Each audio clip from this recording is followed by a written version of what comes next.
Hey, it's Christmas time, and we're talking Christmas traditions, celebration, how we celebrate Christmas as Christians. Does the way that we celebrate Christmas really distract from the focus on Jesus and No, his but that birth? song did. It did. Should we just throw out that song and all cultural Christmas traditions? What did we get wrong about the Bible story? Maybe we'll talk about that tonight. All that is coming up next on the DudeFax podcast.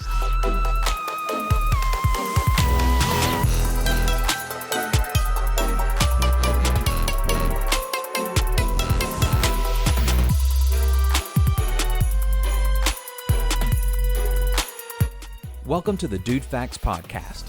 We're four guys that are united by a love for coffee, Jesus, and corny jokes. In the past, we all served in ministry together. In the present, we create podcasts to help you get through your week. And in the future, we aspire to be the granddad that teaches his grandkids to pull his finger. So if you love Java, Jesus, and dad jokes, you're going to fit right in. So sit back, relax, grab a cup of Joe, and enjoy this week's episode of the DudeFax podcast. Hello, friends, family, country. Glad you've joined us for part 2 of this week's episode of the DudeFax podcast. Yes, Tyler, thank you for jumping on. We appreciate it. Hey, we are currently live on Facebook, but not when you listen to this or watch it next week. It would have been done. You But missed right out. now, it's live. So we're going to be talking about Christmas traditions, and we got dressed up for it. If you didn't watch the first half or listen to the first half, you can go back and check it out. But I've got my I don't know, Margot, and rants, Ryan and Grant. Ryan has his Trolls. Yeah. Troll 2. Troll 2 shirt, and Jeff has a pajamas, his full-on onesie pajamas with an escape hatch, and Grant's ugly Christmas sweater is a Green Bay Packers sweatshirt. So well done. Thing I know. Well done. We're coming up on Christmas time, and I know everybody is getting really excited about that. We are putting up our trees and hanging our stockings and placing out our Yule logs and all that good stuff. I don't really know what a Yule log is. I had to look that up. Oh, I'll get into that. Oh, okay, good. I was like, what in the world? It's in a song, but that halls or something.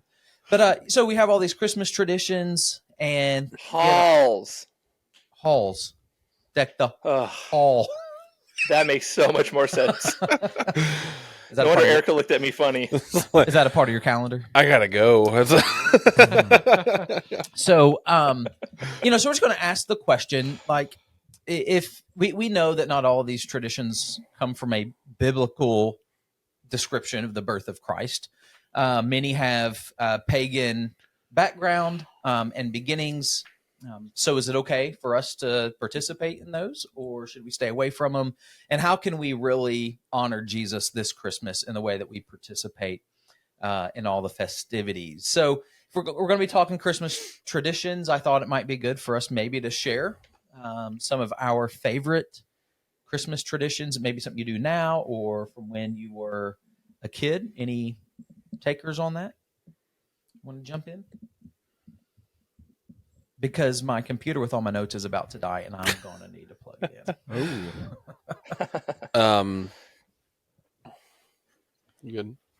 I'll share some of mine. So, one of my favorite ones growing up was just the Christmas stocking. I don't know if I know. I'm sure you guys do stockings at Christmas, but my mom always filled our stockings with we'd have like walnuts, pecans, like just like loose nuts and stuff, and then also an apple and an orange, and there was some candy and stuff too. But I always loved like getting kind of that just kind of mixed bag of nuts and fruit. I don't know. I think that comes from like a certain point in time, like maybe like early 1900s America or something like that. But I always really enjoyed that tradition. Yeah, because that's when all they had to give as gifts were Yeah. fruit and nuts. Yeah, what you couldn't just go get a Hershey's bar. It's true. Just fruits Like a and giant nuts? Hershey's. It wasn't unless you lived near the Wonka factory. There's tons of fruits and nuts in California. Boom. Roasted. Washington's on top. So, I don't know that any of our traditions are anything too outrageous or different. Of course, we decorate, we do all that good stuff. We put up, my wife has like 8 nativity scenes. We put all those out. And They're just scattered around the house. We do stockings. We don't do fruit and nuts typically in them, but we'll do small little gifts in the stockings, which we like doing. And of course, presents and that exchange. But really, the food is one of the most exciting things. But we have recently tried to be more creative with like the Christmas card giving. And that's something that, families do. They give Christmas cards every year and sometimes do the same little picture that was taken out in the same field and all that good stuff, which is great. But, and honestly, we're probably going to do something like that this year. But anyway, we decided a few years ago that we just wanted to start doing something a little different. Last year, we made just a little music video. And we actually sang a song. Karis did keyboard, I did guitar, and we all sang it together. And that was our Christmas card, and we just sent it to people virtually. And so sometimes it's just kind of fun finding those little, differences to do something that kind of bucks the system a little bit, just to be a little bit different. But of course, yeah, we love,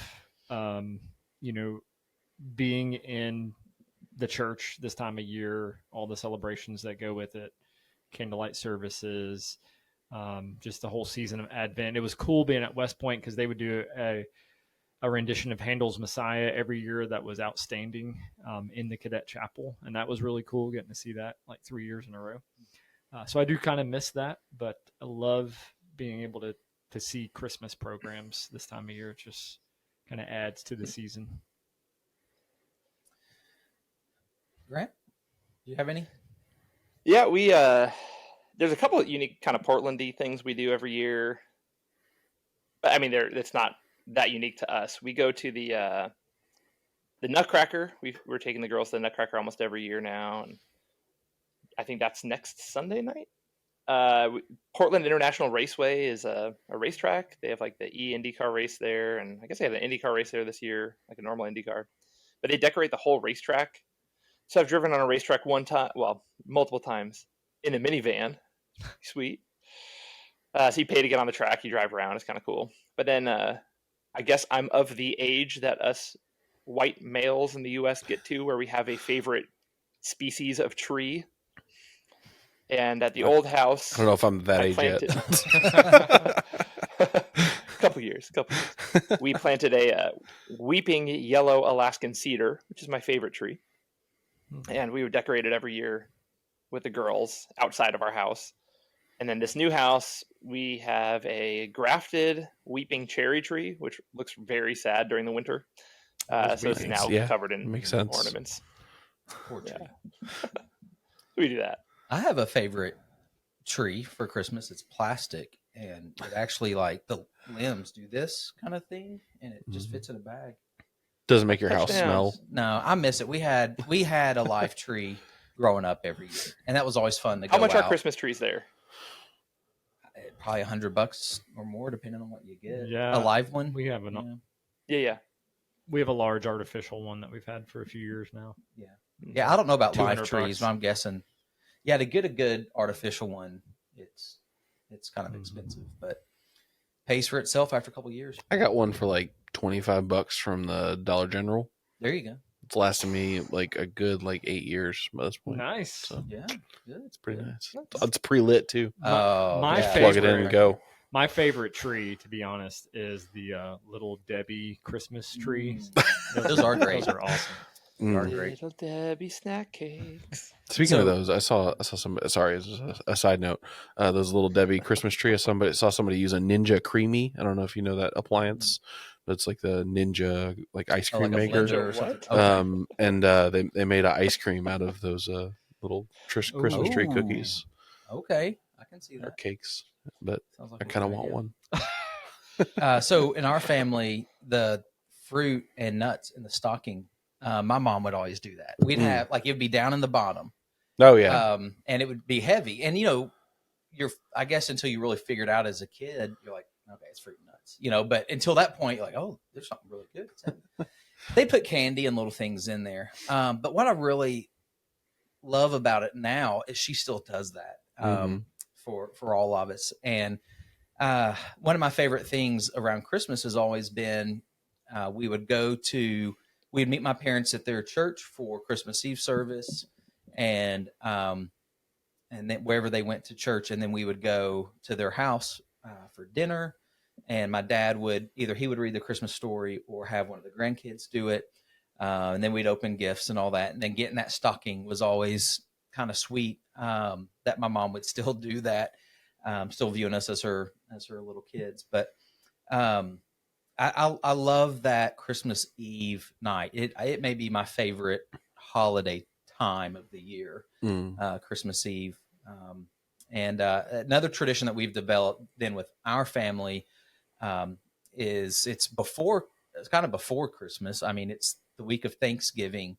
We do Thanksgiving, and then that Saturday we'd almost always put our tree up, except this year, as Ethan told the whole world, we put our tree up early, but we put our tree up on that Saturday, and then that night we would watch Elf and drink eggnog together. So that went on a long time, and this was the first year that didn't happen. So did you watch it before Thanksgiving then?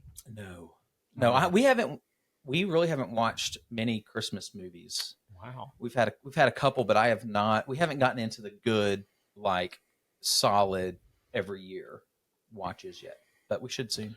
I did want to say too that one of my a Christmas tradition that I had a lot growing up that I haven't done since I moved away from my hometown was that my home church that I grew up in, that Jeff was at for several years, we did caroling at nursing homes every year for the Christmas season. So like middle of December, usually a Wednesday night or whatever, everybody would just come to the church, volunteers, and we'd take the church van and take groups to different nursing homes and do caroling. And I always really loved that. That was always one of my favorite things to do, and come back and drink some hot apple cider and hot cocoa. And I think stuff really like that, I hate that it doesn't really happen anymore. Maybe in certain places, like public places, but you don't just get it like down in a neighborhood. I remember we did it in youth group. Yeah, I agree. Like, I miss that. I wonder why stuff like that doesn't happen all year round. I mean, I'm not saying like Christmas carols, but I mean, just doing things like that. We talk about all these times that are just fun, singing together, singing at nursing homes together, celebrating together, drinking apple cider, whatever. What's to say that we couldn't do things like that all year round? Go to a nursing home at 4th of July and sing like Bruce Springsteen songs. Yeah. And Lee Greenwood. Proud to be. You'd probably get a round of applause. Get a standing ovation, man. Yeah. There'd be a few vets that would stand up. Yeah. Oh, yeah. Yeah. So, Ethan shared that some of his Christmas traditions are getting Panda Express. That's cool. On Christmas? Yeah. I'm not sure. You're going to have to expound on that. And then he said they make a birthday cake for Jesus and celebrate every year. We've done that before. I like Wait, that. He makes a birthday cake, or Panda Express makes the birthday cake for Jesus? Yeah, because I didn't know this. Yeah, I'd like to have some. I might have to support Panda Express. Yeah. Tyler says... Deck the halls with boughs of holly. Ari. Tyler says, I always did stuff with my mom's side of the family on Christmas Eve, and then would go over to my dad's on Christmas Day and do things with his side of the family. That's kind of how we are with our parents and in-laws. Like, mine's Christmas Eve, and then Bridget's is Christmas Day. Nicholas Ford, I'm glad you're with us, bud. He says, we go to the beach before the Christmas Eve service at church every year. Way to rub it in. Sometimes it's warm here, sometimes not so much, but it really helps us to pause and reflect in those moments. Yeah, I'm sure. That's really cool. Like that, yeah, I like that too. So a lot of great Christmas traditions. We all have them. I wanted to share just a few stats though about Christmas. And maybe one of the biggest traditions that's out there in our culture when it comes to Christmas, and that's Santa Claus and giving gifts. And somebody has done the math to calculate some of the statistics of what it would really mean if Santa was delivering presents he is delivering presents to every little boy and girl. I just want to make it clear. right, guys? Should have given a warning. So it's been calculated that in order to successfully visit every home in the world on Christmas Eve, Santa, Rudolph, and the gang would need a sleigh that would travel at approximately 2,340,000 miles an hour. Yep. Dang. I haven't seen that in any Christmas movie. He's I- only like trucking along, maybe 70. Maybe 70 through this. Yeah, sky, I'm like, but- Tim Allen's got some G-force training. Yeah. Yeah, for real. But they only deliver Christmas gifts in New York City. So in those Yeah. That's movies. true. What if you Um, don't have a chimney? And just like, There's so many loopholes. According to statistics, Santa's sleigh would weigh around 354,430 tons on Christmas Eve due to the number of houses he has to deliver to. Wow. So that's a big sleigh. That's a lot of tonnage. Your mama's so fat. Yeah. his sleigh is She just can't like even ride a Santa's sleigh. AC-130, just cargo plane Yeah. hauling stuff around. If your mama wasn't there, it would take 1,700,000,000. I don't know how they got this, but 1,708,000,000 carrots to keep Rudolph energized Mm. during that trip, flying 2 million plus miles. Do caribou even eat carrots? Rudolph's a reindeer. We don't know about caribou. That's a caribou. No, it's a reindeer. Yeah. It's different. There's caribou and then there's reindeer. They're the same thing. No, you can't go off Polar Express. I've never seen that. Reindeer are magical creatures that live at the North Pole. Grant, we may have young children listening. Don't. I always thought Santa just had like a bunch of like mooses that were like hauling the Yeah, maybe. sleigh, aggressively fighting whenever they stop. So if Santa took 2 bites of every cookie that was left out for him, he would have eaten a total of 350,350,396. So it's very specific. Cookies by the end of the night. Yep. I think he's American, right? Well, he's working hard, so he's burning a lot of those calories That's at the same true. time. Yeah. Well, that's true. Keeps That's him true. Seems like the guys. caribou are working hard. He's got to carry that 350,000 ton. That's bag why you give him around. the carrots. We always gave carrots for the reindeer and, Yeah, and Santa cookies gets- for Tell Santa. me, Santa doesn't care about his boo. Mrs. Claus, we see you. And Amazon apparently reports that on their busiest day last Christmas, they received 41 orders per second on their busiest day. Holy moly. Yeah, that's a lot. Actually, that So- makes me think. I think Jeff Bezos might just be Santa Claus. He could be. He could be. So there's a lot that also speaks to people talk a lot about the commercialism of Christmas, that it distracts us, and it maybe is one way that Christians are missing the mark on it.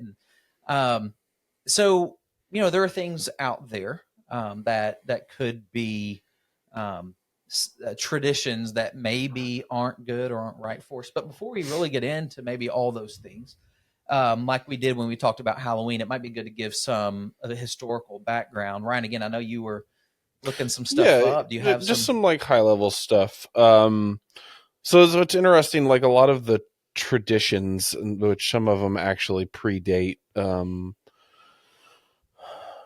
Christianity, that are around the time of Christmas that we celebrate Christmas. Some of those traditions have made certain things have made their way into what we celebrate today. But it is important to note that, and I can't tell you off the top of my head, but I can look it up. But scholars, like biblical scholars, will say that Christian Christmas is a separate holiday. Like it existed around this time of year, separate from some of these things I'll talk about. And then over time, some different cultures and stuff melded in, and we've kind of got a amalgamation of traditions from over the years. word?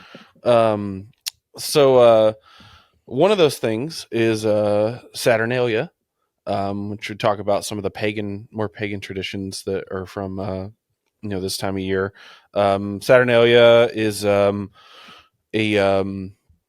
celebration during kind of like the Roman era, so kind of in the classical period, where is pretty much just like a week-long party that where they kind of like celebrated Saturn, like the Roman god Saturn.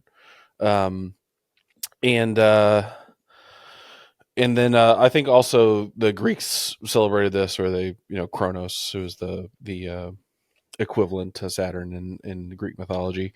So a lot of their festivities, it lasted for like a whole week. They would decorate and build temporary structures. There was nobody worked during this time, so it was just like it was a really big thing for Greek and Roman cultures. See if look at some of the. So you're talking history. I was kind of surprised to find out that some of the traditions that we have now. And I'm sorry if you're going to go there, No, but go ahead. like even predate Jesus, and so completely. Because I'd guess some of that is maybe around his time or even post or before, or before. like even. There was one I saw. Did you see the one about like in the Scandinavia, the Norse tradition? Yeah, I did see some of that. So that there's some Norse traditions. But I was gonna say in Saturnalia specifically that people in Rome dressed in bright colors and wore like freedmen's caps, which are very similar to kind of the Christmas caps we wear. I'll show this picture on the camera here if you can see that, but that's a freedman cap. So It looks like the foil hats that they wore in signs. might actually be right. He's probably a flat earther. That may But no, look very similar to kind of the Christmas hats that we wear nowadays. So you can kind of see some of the things that have kind of worked their way in to our traditions. Let's see. The other one I wanted to highlight is Yule, which is, we talked about the Yule log earlier, which is a Germanic tradition during the Middle Ages. There was also known as Yuletide or Yulefest. They had long, hard winter months during this time, so people needed something to look forward to during the unforgiving winters. Festival Yule was a time to celebrate life to its fullest. They feasted, sang, danced, and just had a good time. And then this all started on December 21st, which is the start of the winter solstice. So that's what I want. Can I tag in on Yeah, that? go ahead. Talking about Yule, like the Yule log, and for the longest time I thought it was like fruitcake, like as a kid. Is that what that is? But that part of that celebration of the winter solstice is they would bring large logs home, and they would then set them on fire, and the people would feast until the log burned out. And they said usually about 12 days is what they aim for. And it says the Norse believed each spark from the fire represented a new pig or calf that would be born during the coming year. Ooh. So now you know. Yeah. When you talk about your Yule log, that's what That's it a is. long time to burn, 12 days. Yeah. I imagine Big it log. was a big like tree trunk that they were burning. I mean, like, Norse log. people are like, Yeah. oh yeah, probably like one or two of Beefy. them I carried just like thought maybe it's a the 800-year-old bringing tree. in the winter solstice that they're just thinking you'll be cold. So that's where it came from. You'll need a log. Yeah. They may have been from Alabama. Maybe that. You'll need a log for that. So, Cajun. yeah, it's Louisiana. I thought it was people dipping in there. Jamaican. What? Wasn't Yul Brenna one of the guys Oh, yeah. on Cool Runnings? Yes. That's true. Yep.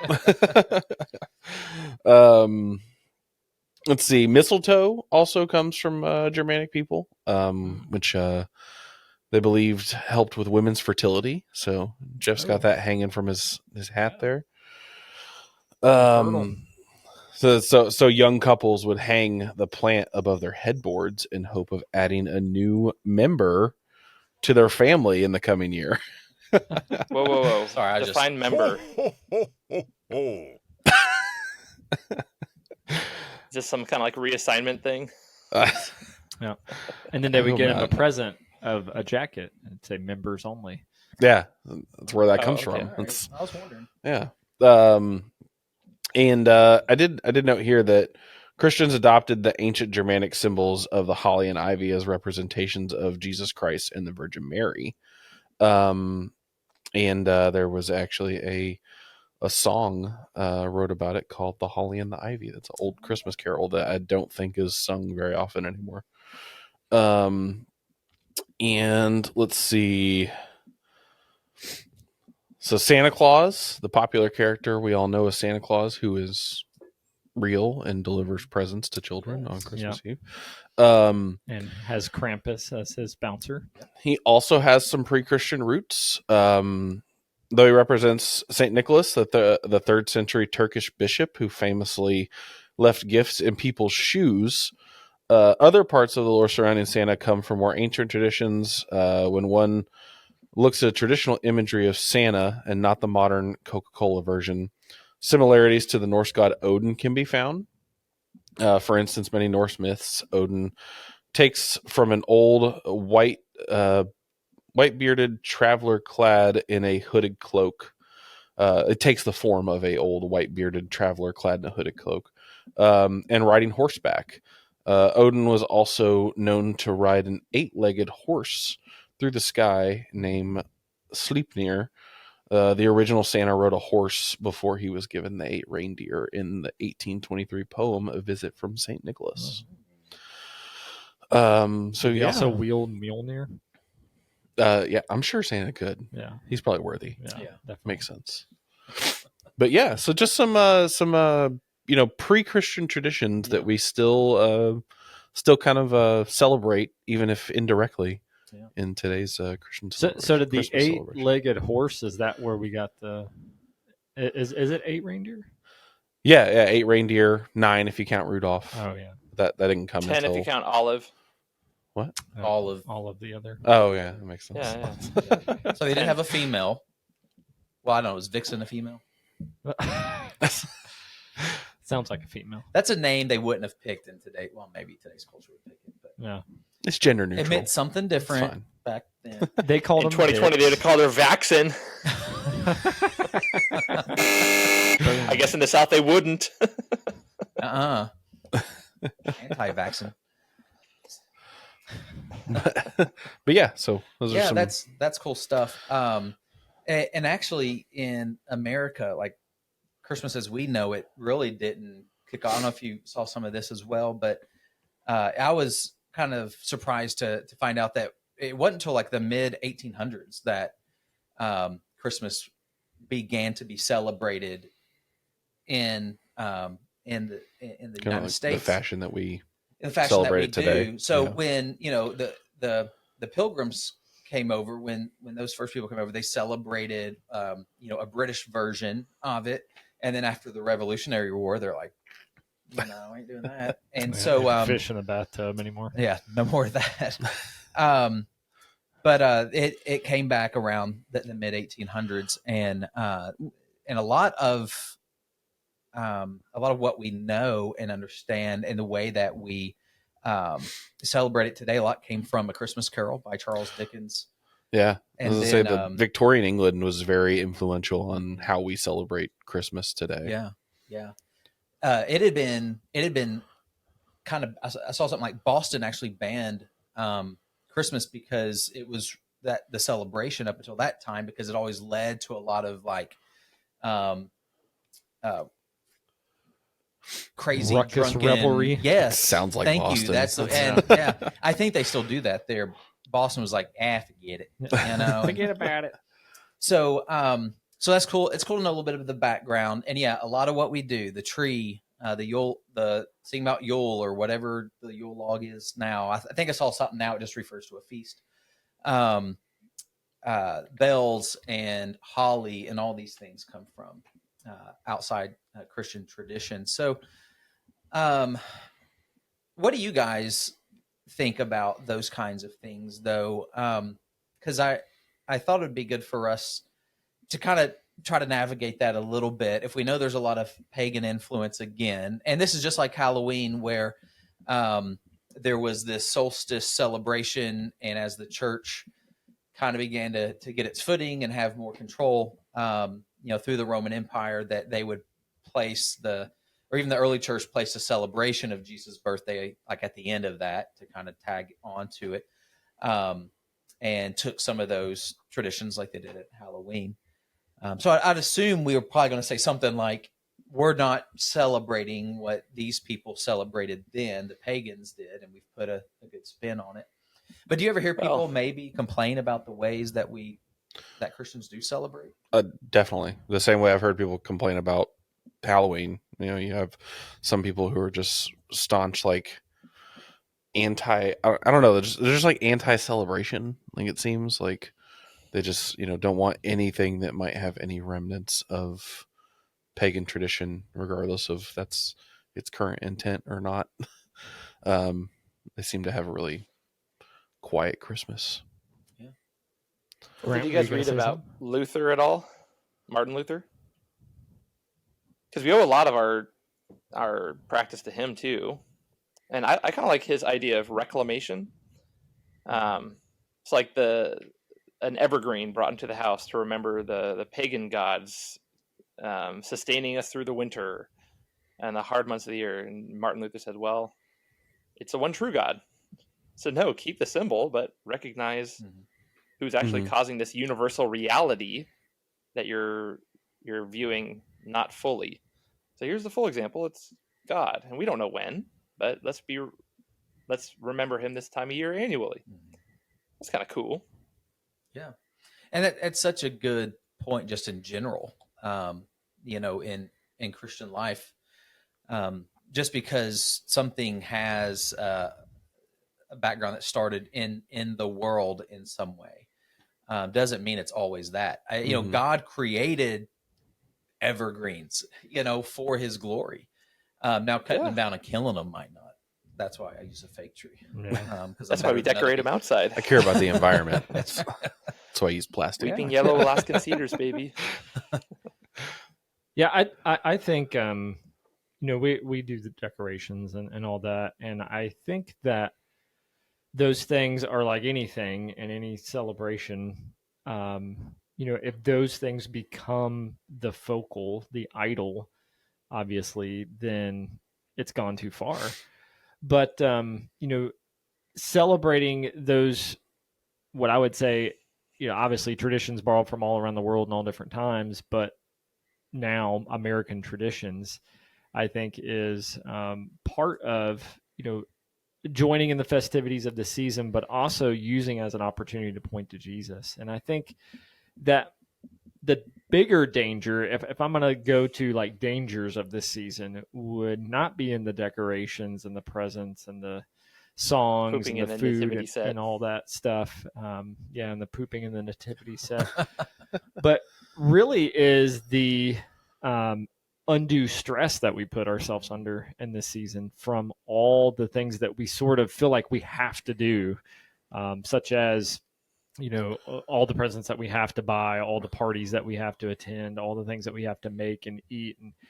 And while those things should be things that we enjoy, sometimes we do so much of it in excess that it becomes, one, a distraction, but also really causes us to be anxious in a season that's about hope. I mean, if we're thinking of Christ and his arrival and what that represents, then, those focal points of Advent, when you think about hope and peace and joy and love, all of a sudden those things get sort of shoved out of the way for stress and anger when I'm at Walmart and somebody's cut me off with their cart, and Black Friday shopping, and oh my goodness, I have to go show up and be at this another party to be at. And I think that, yes, the season, like any season, can there are things that can lead us to obviously steer us away from what the focus should be, not only on Jesus and Christmas, but really in our everyday lives as Christians, but lead us away from worship of God. And I think we should be careful as we celebrate to make sure that we don't let the season overwhelm us to where we leave out the worship of God in the season. I think that's a really great point. Yeah, I think it reminds me of the Jim Carrey Grinch movie, which is not a movie that is directly pointing towards Jesus and the birth of Christ, but it is about kind of like remembering kind of the more meaningful reasons for the Christmas holiday. And, you know, in that movie, there's like tons of examples that are very true to our culture, you know, then when that movie came out, and even today, you know, 15, 20 years later, however many years it's been. But, you know, people, just like obsessing over presents and what to buy people, and, you know, buying someone, you know, a bigger present than someone else, or like decorating your house, you know, more flashily than your neighbor, and like, you know, essentially like running yourself ragged, just trying to keep up with everyone, and, you know, just making it this competition of sorts that's just over commercialized and over, you know, just over anxiety ridden, as Jeff was talking about. You know, it's not, you know, even remotely what this season's about. And I feel like we, especially as Americans, but just as the world as a whole right now, lose sight of that very easily this time of year. When it seems like this season, obviously this season brings a lot of people joy, and we've talked about it a little bit. You know, you have people that begin decorating in like September, October time frame, because of what this season represents, and how much joy it brings them to begin to practice these traditions and see all these decorations. And, you know, I'm not going to knock that. I don't do that. I do it like I think a sane person would, and after Thanksgiving. But if that's what you like to do, great. But I would say that I think that could speak, not always, but could speak to maybe a more serious issue, is that your joy is dependent upon a season, or you know, the way things look in your home, or decoration, or whatever.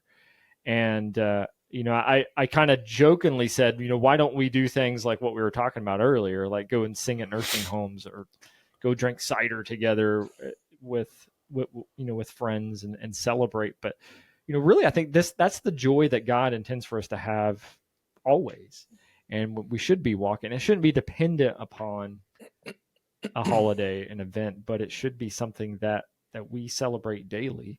Yeah. And you know, Christmas all year round, maybe not in the way that our homes look, but hey, we're celebrating that hope, just like we celebrate the resurrection all year round, not just Easter. You know, every day should be that day for us. Yeah, and the you know, the whole foundation of, you know, Christian celebration at this time, and you know, the word Christmas comes from Mass on Christ's Day, and comes into Christmas. So what we do as believers, like, it has this beginning of this worship service over, you know, it's focused on the incarnation, and that God would step into his creation as a human, to live among us, and to be like us, so that he could die for us. And I've struggled with this the last few years. I love getting decorated for Christmas. I'm like you. We usually wait till after Thanksgiving. But recently I've wished that we had always maybe waited a little bit, and done it closer to Christmas, maybe even on Christmas Eve, and really have this anticipation time of the Advent, to maybe build that. You know, we have this desire to, we really want to put this tree up. We really want to decorate. We really want to see this, to maybe help remind us of the waiting that God's people had. And our pastor made a good point this Sunday. It wasn't just 400 years that he was silent and they waited. They waited 4,000 years since the first promise in the garden. And we don't really, in our rush to get all this done, and nativities out and lights up, there's not that time to pause. And that's one thing that the early church had, is there was this, they had the Advent season, and then the Mass, and then there was this celebration up until Epiphany. And that was that celebration of his birth. And I know there's some people today that do that and will say, you really need to wait. You really need to wait. And I'm not going to say it's what we have to do, or if I'll ever do that. But for myself, I feel like I've missed out on maybe developing some of that, you know, that desire to really get to the day of his birth, the day we celebrate that, and have some of that longing that goes along with it. And so I kind of wish that the way we do it right now isn't the way we've always done it. Like I wish that was built in an anticipation in our society, because I don't have that at all. Like you go from, I'm waiting on the advent of the turkey, on Thanksgiving, and right to, oh, he's here, the baby. And we don't have that time to begin to desire it. It's interesting you say that, because, I always like to look, it seems like every holiday season, at what we do as a church. What are we getting right in terms of bringing recognition to Christ's birth and, again, the hope and his coming. But what are we getting wrong too? So to do, a review of all things, an evaluation, if you will. And so I really like more and more, and I'm seeing this more in churches. I didn't necessarily grow up doing this in church, but the lighting of the Advent candle each week. It seems like in a lot of chapels that I've been a part of, that's happened. It's happening now. A chapel I'm a part of, and even the church that I will go to off post, a different family comes up every week and lights the candle. And I like that. It's not just the sort of the same thing, like you said, Josh, sort of this rush, but it's building this anticipation for, this celebration. And I do like that, because I think sometimes we are sort of in a rush just to, okay, Thanksgiving's over. Let's go ahead and put everything out and begin Christmas now. And it's similar to, rushing and opening all your gifts on Christmas morning in like 30 seconds. And all of a sudden, the rest of the day's terrible. Yeah, you're like, where is everything? Instead of taking your time and enjoying that part, because part of the waiting and that anticipation really is that time of reflection and I think a beautiful time of worship. I think as God just speaks to us. We do that too, Jeff. We have Eric and I did the first week and lit the first candle, and we have people lighting every candle. We're doing an Advent series, and it's really fun. But what I love about Christmas is we have no idea when Jesus came. Like we have no idea his birthday. Early Christianity historians will point to a certain time of year. We don't know. But I love that we get to celebrate that God actually came, like Josh was saying, to our earth and dwelt among us. And one of the things that I love about it is, we have the luxury of having hindsight. So we can anticipate it because we celebrate it annually. But if you think about the day that Jesus actually came, I mean, Jesus came into a world not different than ours. I mean, his world didn't slow down at all. And this is not to push back and say, you're wrong, Jeff. I think we have the blessing that we get to celebrate it with anticipation. But how beautiful that God came into a very chaotic, stress-filled world just like ours. I mean, how many of us have broken families? I mean, I think of the four of us, I do. But Jesus entered into an immediate family where the dad wanted to divorce the mom from day one. And then because of an occupying outside force, they have to travel to where Joshua is from, the city of David, so that they could be counted to give this emperor money. And I've been reading a lot of articles lately because I think we get a lot of the nativity wrong. But one of the things we get wrong is this idea of an inn. There's no room for Jesus in the inn. And the word is really interesting in Greek because it's the same word that's used for receiving rooms in families' homes. So it seems like there's a pretty logical case that Mary and Joseph, or Mary could have had baby Jesus in like the family room, not in the room meant for receiving guests, but in actually the family room of the house, in which that time in Palestine had holes dug in the ground because there's no wood, hardly any wood in the Middle East, to build a traditional like manger like we would build. But like he was probably placed in a pit in the ground dug to hold hay so the animals in the house could eat. But he wasn't some other. What's interesting about that, my point in saying that is he wasn't other. He was one of the people. That's the whole point of the incarnation, is that God put on flesh. He wasn't born in some faraway, lowly stable. The Bible doesn't even use any language like stable. All it says is that he was placed in a manger, and the word manger is the food trough, the hole that was dug to feed animals. So he's born around his family when they all hate it that they're paying this tax to Caesar, and they're all forced to go where they're from. They don't want to. And in the middle of all that, she gives birth to a baby and no one has running water. So if you're a germaphobe, that's absolutely disgusting. But in the midst of all that chaos, God Almighty puts on flesh and dwells among us. So we have the luxury that we can anticipate his birth and celebrate his birth and remember that he was born and he lived every second of every day sinlessly so that at the end of his life, he could die a ransom for many. But he was born like us. And so I appreciate the fact, like, I always find empathy when I feel stressed is usually when Christmas has a lot of meaning for me. Because as the one trying to facilitate times for people to reflect and take their time and to celebrate as a pastor of our church, when I feel stressed putting all that on, God will usually just give me a moment and say, this is exactly why I came. And this is exactly how I came. And I empathize with you. I think that's one of the most beautiful things about Christmas is the empathy that we get in our God entering a sinful world, putting on flesh, and dwelling among us. And that's my sermon for this Yeah, week. but if you're punching people in the face on Black Friday, Jesus, and Juke. get the TV on sale and tripping old ladies, Well, no- I don't know if that's. No one has money this year. Yeah, that's right. Well, yeah, it was interesting, that the videos of that, it was like one person walking in, Yeah. into a store. Well, Yeah, honestly, it's, like, it's really good. there's- the internet exists now. There's no need for that. Yeah. Cyber Monday. Yeah, that's such a good reminder, Grant. And that article you sent on that, I thought was really interesting Mhm. about that. I've already Right? burned my nativities.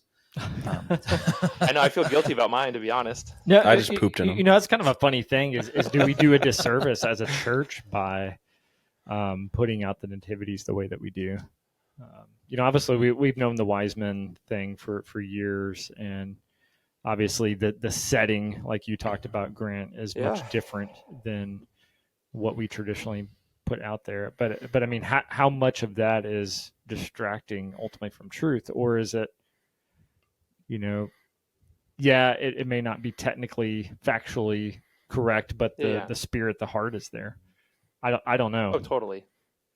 Well, and that's really the heartbeat of this. The question is, how do Christians celebrate Christmas in a way that honors the Lord? And it's what's our heart turned towards. Mhm. And Yeah. I can look at a nativity that has the wise men, and I can say, well, that's non-biblical, and you should take those guys out. You can bring them out in like 2 years, but right now you got to. We could put them across the room. Yeah, you should just Like take them, they're put them still on traveling. like the other side of the Yeah. sanctuary There when you I was growing up. But That's gold and that's myrrh, but who's that guy? Frankenstein. But that's but in No, it's that the pooper. oh. But what I was going to say is, like, in that, that doesn't have to distract me. It's okay, I know the heart of somebody putting that out is they want to be reminded of Jesus' birth in humble circumstances, and but then that's with everything, right? So even as we move into decorating the house, there's nothing wrong with doing it just for fun, but I think there's a way of saying, I want to make a big deal out of Jesus's birthday. I decorate our house, when our kids have birthdays and all that. I don't put lights outside, but we'll put up streamers and all. But we're celebrating the coming of Jesus. Let's throw lights out there, and this light can remind us of a light that came into the dark world. Because our lights are on at night, and then even when it gets into shopping for gifts, like that part that might really cause us the stress or be this consumeristic distraction.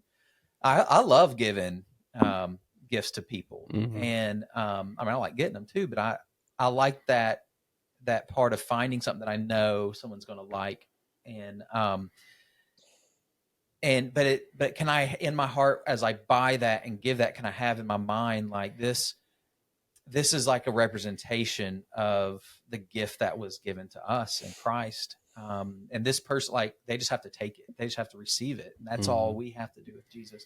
So there's ways to tune our heart, I think, towards truth in those things that might. Yeah, I think whether we're talking Distractions. about like pagan traditions that we still used to celebrate now, and then also like modern consumerist American version of Christmas, like whatever you're doing, what really is key is the attitude of your heart and where your intent is at and what you're really focusing on, because regardless of the origins of something, does not mean that it cannot be used for good, and also to, help center us on Christ and his becoming flesh, the reason for why we're celebrating.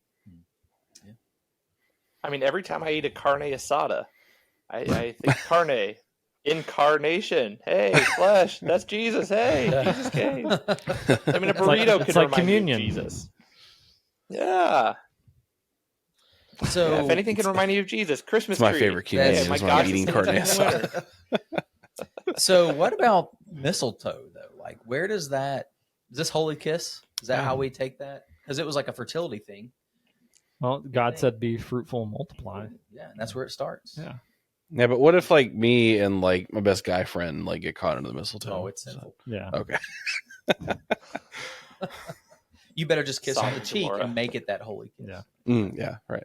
Just a friendship kiss. Welcome in the name Just of the be Lord. fruitful. That's, Well, Yeah, and I have to admit, Ryan, that whole time you're going through the history of Christmas, I'm just waiting for you to talk about Honda days. Like, did the wise men celebrate Honda days, or were they like, no, we're a Toyota-thon family? They all came in I one was waiting accord. and waiting. yeah, that's true. That was the disciples. That was later. So they celebrated Yeah, Honda yeah. days. Okay. Bag of wolves. I think so. I did. I'm more of a Chevy truck monk guy. I did put a question out. I celebrate Bag of Rolls Day. I did ask on Facebook Live when you begin decorating for Christmas, and Nicholas Ford said before 2018 Thanksgiving weekend or after. He said 2018 present around Veterans Day. Wow. Yeah. He explains we were in danger of losing our home during Hurricane Florence in 2018. Thankfully, we didn't, but that put things into perspective and was the year I finally agreed to decorate early. And then he said in parentheses, this is the downside of living near the beach, Josh. So, yeah. Of course. But okay, that's early, but you got a good reason. So. That's right. I like it. Okay, so let's dig into that a little more, just other things that we can consider around this time to make sure that we're celebrating appropriately. Well, another thing to keep in mind too, my only other thought was, Jesus celebrated Hanukkah because he's a Jewish dude. Yeah. So actually in Scripture, he celebrates the Feast of Dedication, which was during the intertestamental period, those 400 years of silence that Josh referred to, after the Greeks sacrificed a pig on the altar in Jerusalem. Under who is that? Antiochus Epiphanes. This guy Judas Maccabee led a revolt and with pitchforks essentially kicked the Greeks out of Israel in this period of independence. And they wanted to rededicate the temple for 8 days, but they only had enough oil for the lamps for one. And they miraculously, God blessed the oil and let it last, which is so fascinating because that's not biblical. I mean, it's historical, but it's not biblical. But Jesus Unless you're a celebrated Catholic. He had 8 crazy Unless you're nights. Catholic. 8 crazy nights. So for all the Christians saying, well, that's not biblical, well, Jesus celebrated things that weren't biblical per se. Yeah. But he viewed it as a way of celebrating God's activity and therefore his activity. Well, yeah, not all to celebrations redeem that we do have to be 100% Yeah, prescribed. biblically Well, prescribed. none of the there's a lot of things that aren't prescribed, that the church does. Yeah. All I know is our Jewish community on Post is getting together and eating donuts. So I'm considering. You sure they're not eating stopping by bagels? So they order these donuts. I forget the Jewish word for them because I had to help order these. That's part of my Nice. job. And they. In fact, I had to fight to get these ordered because It's a hot item. The command didn't want to pay for it. They're Oh. like, no, we're not buying food. And I was like, no, it's actually an item that they use for their worship during Hanukkah. And but they just didn't like the word donut that was on there. But there's like these little sort of donut pastries that we bought from a Jewish bakery. So non-denominational churches aren't too far from Judaism in the fact that we incorporate donuts with our worship service. Absolutely. Yeah, I have one every Sunday. Sufganiyot. Yes, that's the word. Wait. Sufganiyot. Yeah, Sufganiyot. Yep. Yeah. Oh, You think So Jesus I'm a spun a dreidel? curmudgeon. Out of clay, baby. Yeah, I think as a curmudgeon, when people sometimes I'll just say Happy Holidays because I don't know if I'm talking to a Jewish person or not because we get in our little Christian mind and people get upset about X and Xmas, but Yeah. that's Kai from Cairo. Well, I was going to bring up Christos. Merry Christmas versus Happy Holidays. Yeah. I mean, Jesus wouldn't have said Merry Christmas. Yeah. Even Happy Hanukkah. He didn't guys? I celebrate don't think it's Christmas. anti. And It's, Starbucks I don't think it's Christmas mugs. anti-Christmas to acknowledge that there are other holidays that Yeah. are celebrated at this time of year. Yeah. Yeah. And we haven't even mentioned Festivus. Yeah. Which is the highlight. Festivus for the rest of us. I Feats love of strength. celebrating Festivus. Airing of poll. grievances. Should we do an airing of grievances Actually, podcast? you can't see it, but my little Seinfeld Lego set that is up there behind us has a Festivus pole in the middle of Ooh. it. So I did not think that was for Festivus, Jeff. I was going to ask you about that one-on-one. it's a little tiny pole. Yeah, so we should do like an airing of grievances Yeah, like segment in one of our next few. I think Because so. what days is that on the 18th? I forget when's Festivus? Festivus for the rest of us? I don't know. It is the 23rd. Oh, So maybe on our Christmas 23rd. episode we also air some grievances. yeah. I'm It- good at doing that. It actually has like a legit date, which is fun. That needs to be a more mainstream holiday. Feats of Strength, the Aluminum Pole, a Festivus dinner, Festivus Miracles. So yeah, should be pretty good. Well, and we should also take a moment and shout out all of our atheist listeners. We're so sorry there's nothing under your atheist mystery or your science mystery. But, you know, Jesus. They just loves have a you. tree. There's no decorations on it. Jesus, Juke. Yeah, I hope that you don't have anything in your house to celebrate Christmas. I hope you don't use the word Christmas. Do you not realize I have had diarrhea since Easter's? Yeah, go watch your Christmas movies like Science Zilla. Bah, humbug.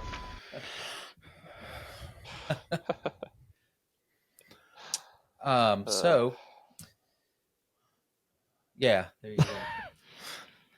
All right, anything else on this? You know, focus on Jesus during this time. Be generous. Be caring. Try to find some time to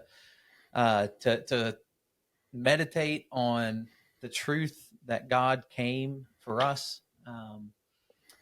Yeah, and then on Christmas morning, rip into those presents. Oh yeah, I did want to say that I think that in reference to people getting upset about Happy Holidays versus Merry Christmas, things like that, I think that it's important to remember one of Jesus's, most important commands to us, which was love your neighbor as yourself. So, think about that before you start railing on people because somebody said Happy Holidays at Starbucks. Yeah. Yeah. So maybe just the people you see, if you think they might celebrate a different holiday, just go ahead and say that holiday to them. That way you can be really intentional. Yeah. So you just You know, kind of Jew wish you prejudge. could celebrate Yeah. Christmas. Yeah, Jewish. Yeah, happy Hanukkah. 'cause Yeah, kind of, you look like you might Yeah. be Jewish. Is that offensive? Yeah. Happy Kwanzaa, because I'm pretty sure Sure. that's what you. Yeah. No. Can we talk? You That's should try racist. Hanukkah. It's Israeli fun. See, I always thought Happy Holidays was just referencing like Christmas and New Year, and obviously the other holidays. Yeah, that's what I thought. But It I'm was like, multiple yeah, that's holidays. a way to combine them both because we have these two huge holidays within a week Yeah. of each other. Yeah. So bad ways for Christians to celebrate Christmas is by being like jerks. Yeah, I think being a jerk is No a jerk bad for way, Jesus. and also punching people in the face for a 5-disc CD So, changer. yeah. Fries Or denying electronics. the or something. deity of Do they Christ. sell those anymore? If somebody punched me in the face, That's for when one I of those, I'd remember be Black honored. Friday being at like its most like aggressive and violent Yes. was back in those Yes. days when those were the big ticket items. Tickle me Elmo. Hey, Oh yeah. back then, the first Fast and Furious movie, remember, they stole a semi-truck load of DVD players. Mm-hmm. That's true. I mean, that was their loot. Had a warehouse full of them. That's So why we they were really- furious. We really should thank Jeff Bezos for like bringing peace on earth Yeah. through Amazon. We don't Made it Yeah. less stressful to Me go and Jesus. Christmas Do shopping. Do we need to add him to our nativities? next to the pooping. I was gonna say we add Jeff Peasant. Bezos pooping. Yeah. Combine those He's pooping two out an together. Amazon box. And then it starts frowning when it's warm. All right. Well, it's a fun episode. We do wish you all a happy holidays and a Merry Christmas. Happy and holidays. A happy Kwanzaa What? and a happy Hanukkah. Is it Happy Kwanzaa? Or is it crazy? Like, Crazy. I don't know. I don't know. What is Kwanzaa's it? one of those. Happy Kwanzaa's like a really Festivus. oddly contentious holiday. There's like people that debate its legitimacy. It's really weird. So I don't know what the actual Yeah. correct I don't thing know. is. Happy Whatever. Festivus. Whatever it is, enjoy But celebrating. hey, if you celebrate Kwanzaa and you're African, I freaking love you. Thanks for tuning in. Happy Honda Days. Yes. Happy Toyota-thon. No, all that. If you're old school, Quick, I like to Quarrelsome. quick and the The quarrelsome. quick and the quarrelsome. No. I like to take a cue from Charles Dickens around Christmas time and just terrify children. Yeah. That's a good way to celebrate. That's good. You've had a theme here. Beating kids with sticks in the streets and Oh, yeah. terrifying them. I celebrate the very Victorian methods of Christmas celebration. Yeah. I don't know what this is from. Oh, Home Alone. Yeah. Yeah. Okay.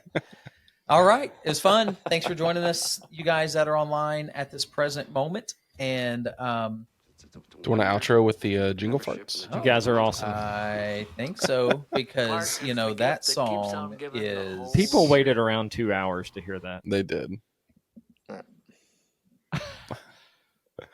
okay. I heard somebody say "ruin Christmas" in Griswold. 5 words, and somebody Where do you said think "Jelly you're of the going to put a Month tree Club." that big? That's great. Bend over and I'll show you. You've got a lot of nerve talking to me like that, Griswold. I wasn't talking to you. I wasn't talking to you. All right. We need to watch that. We'll see you next week. Yep.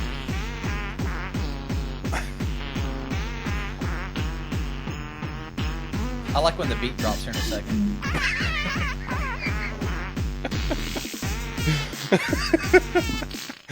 Be like some glow sticks. It's like a fart wave.